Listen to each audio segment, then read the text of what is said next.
কৰিছে এইখন চুক্তিত কেন্দ্ৰীয় চৰকাৰ মোদী চৰকাৰৰ অনুমোদন থাকিবই লাগিব যিহেতু এই ইউনিভাৰ্চিটিখন এছাম ইউনিভাৰ্চিটিখন এখন চেন্ট্ৰেল ইউনিভাৰ্চিটি এতিয়া এই একেজন ভাইচ চেঞ্চেলৰ দিলীপ চন্দ্ৰ নাথে যোৱা 2 বছৰৰ ভিতৰত অকল ঢাকা নহয় সিলেটৰ বিশ্ববিদ্যালয় এখনৰ লগতো চুক্তি কৰিছে তেওঁলোকে এতিয়া অসমত নামটো ক'ব যাব তেওঁলোকৰ এতিয়া দিলীপ চন্দ্ৰ নাথে চুক্তি স্বাক্ষৰ কৰিছে আৰু দিলীপ চন্দ্ৰ নাথ হ'ল কাছাৰ বিশ্ববিদ্যালয়ৰ যিখন অসম ইউনিভাৰ্চিটিৰ ভাইচ চেঞ্চেলৰ দ্বিতীয়তে তেওঁলোকে শিলচৰৰ প্ৰফ এছ এম মেহবুব-উল হক মজুমদাৰ হ'ল ডেফোডিল ইউনিভাৰ্চিটিৰ ভাইচ চেঞ্চেলৰ এতিয়া যেতিয়া অসমত শিলচৰত বাংলাদেশী ছাত্ৰ আহিব সিটবিলাকতো খালী কৰিব লাগিব সিট খালী কৰে কেনেকৈ অসমীয়া ছাত্ৰ পঢ়ি আছে প্ৰদীপ দত্তই এই ষড়যন্ত্ৰটোত অংশগ্ৰহণ কৰি অসমীয়া ছাত্ৰ ছাত্ৰীক ধমকি দিছে মূল উদ্দেশ্য কি যাতে অসমীয়া ছাত্ৰ ছাত্ৰীয়ে কাছাৰৰ অসম বিশ্ববিদ্যালয়ত পঢ়িব নোৱাৰে আৰু যিকেইখন খালী হৈছে আসন তাত ডেফোডিল ইউনিভাৰ্চিটিৰ প্ৰাইভেট ইউনিভাৰ্চিটিৰ ছাত্ৰ ছাত্ৰীয়ে পঢ়িব পাৰে ইয়াত তেওঁলোকৰ আৰু এটা সমস্যা হ'ল তেওঁলোকৰ সমস্যা এইটো হ'ল কি যদি সেই ছাত্ৰ ছাত্ৰীসকলে অসমত আহে বাংলাদেশী ছাত্ৰ ছাত্ৰীসকলে আৰু সেই ছাত্ৰ ছাত্ৰীসকলে অসমত সোমোৱাৰ লগে লগে অসমত ভাৰতৰ নাগৰিকত্ব নাপালেও 6 বছৰ ৰ'লেও বাকী সকলো কামৰ কাৰণে তেওঁলোক যোগ্য হ'ব এপ্লাই কৰা চাকৰিত এপ্লাই কৰা এতিয়া তেওঁলোকৰ সমস্যা কি হ'ল যদি ব্ৰহ্মপুত্ৰ উপত্যকাটো কেন্দ্ৰীয় চৰকাৰৰ চাকৰিবিলাকত অসমৰ ছাত্ৰ ছাত্ৰী এপ্লাই কৰিব তেতিয়াতো তেওঁলোকে কম্পিটিশ্যন কৰিব লাগিব সেইবাবে নাগৰিকত্ব আইনৰ প্ৰতিবাদৰ গইনা লৈ অসমৰ যিমান ইউনিভাৰ্চিটি আছে ব্ৰহ্মপুত্ৰ উপত্যকাৰ সেই ইউনিভাৰ্চিটিবিলাকত তেওঁলোকে এতিয়া কেন্দ্ৰীয় চৰকাৰৰ কোনো পৰীক্ষা নাপাতে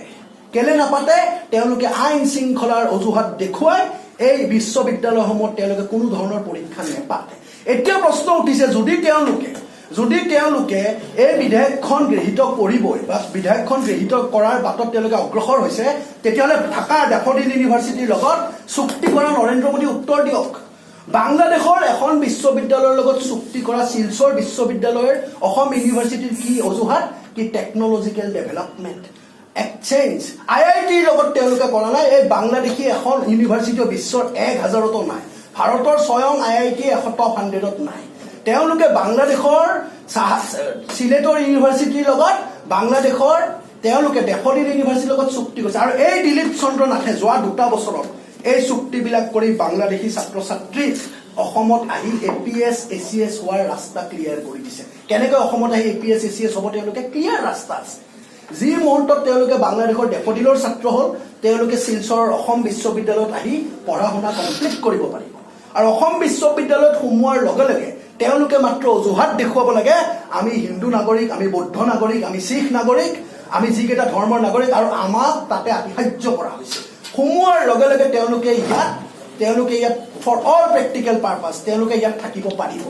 যেনিবা তেওঁলোকে 6 বছৰ ৰ'ব লাগিব চিটিজেনশ্বিপ পাবলৈ আৰু তেওঁলোকে ইয়াতে ডাইৰেক্ট MLA মিনিষ্টাৰ হ'ব নালাগে নহয় সোমোৱাৰ লগে লগে সকলো সুবিধাত তেওঁলোকে এপ্লাই কৰিব লাগিব এতিয়া অসমত যিমান 3.5 লাখ চৰকাৰী চাকৰি আছে অসম পুলিচৰ প্ৰায় 60,000 মান চৰকাৰী চাকৰি আছে এইবিলাকত সব তেওঁলোকে এপ্লাই কৰিবলৈ যোগ্য হৈ যাব কাৰণ তেওঁলোকক স্পষ্টকৈ কোৱা হৈছে এবাৰ অসমত সোমোৱাৰ লগে লগে ভাৰতত সোমোৱাৰ লগে লগে তেওঁলোকে কেৱল নাগৰিকত্বৰ বাহিৰে বাকি সকলোখিনি পাব আৰু নাগৰিকত্ব পাব সলিডলি 6 বছৰৰ পাছত বৰ্তমান যিখন আইন আছে সেই আইনখনে কয় 12 বছৰ ৰ'ব লাগিব এই সংশোধনী বিধেয়কখনে কৈছে 6 বছৰৰ ভিতৰত নাগৰিকত্ব পাব কিন্তু এইখন আইনখন গৃহীত কৰাৰ আগতে যিখিনি ৰুলছ বনায় তাত সকলো ধৰণৰ চৰকাৰী চাকৰিত এপ্লাই কৰিব পাৰিব আৰু সকলো ধৰণৰ ব্যৱস্থাত তেওঁলোকে এপ্লাই কৰিব পাৰিব এতিয়া আমাৰ অসমৰ মাটি সম্পত্তি ভূমি অধিকাৰ ভাষাটো গ'ল যিকেইটা অসমীয়া মানুহৰ খিলঞ্জীয়া মানুহৰ চাকৰি আছে অসম ছেক্ৰেটাৰিয়েটে হওক কেন্দ্ৰীয় চৰকাৰ ৰেলৱে চাকৰি সেই চাকৰিটো বাংলাদেশী ভাল ছাত্ৰ ছাত্ৰী